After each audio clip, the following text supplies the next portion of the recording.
Rolling Meadows. For my family, this was home. Bobolink Lane is where we moved from Chicago when I was 7. It was my parents' American dream.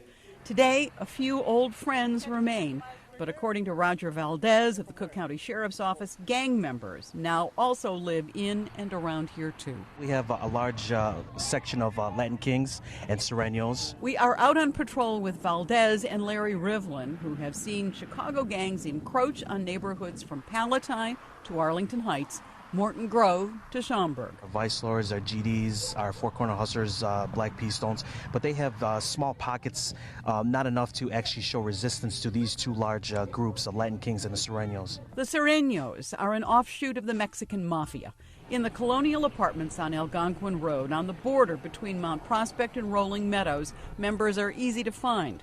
At Palatine High School, my alma mater, a dispute between the Kings and the Surenos has law enforcement on almost daily patrols. I mean, there was towns that clearly did not have any real gang issues as such to speak of 10 years ago that now have not just gang issues, but serious gang issues. It is a problem, says Cook County Sheriff Tom Dart, that some suburban police chiefs do not want to talk about. Because they fear it's going to negatively impact their town and property values. So where did the gangs come from?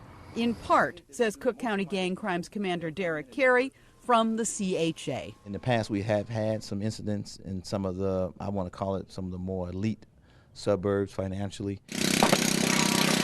When demolition began on high-rise public housing, boundaries deteriorated and gang members headed for new territory, the suburbs. There's no boundaries for them right now. Most of them are very mobile. So are we, on this night, rolling towards suburban Ford Heights on the far south side. Pay attention to me while I'm explaining to you that you can't be out here on Cook County Housing Authority property. Edward Barksdale is part of what the gangs call the Jump Out Boys, sheriff's police deployed to make their presence known among gang members and in some cases arrest them.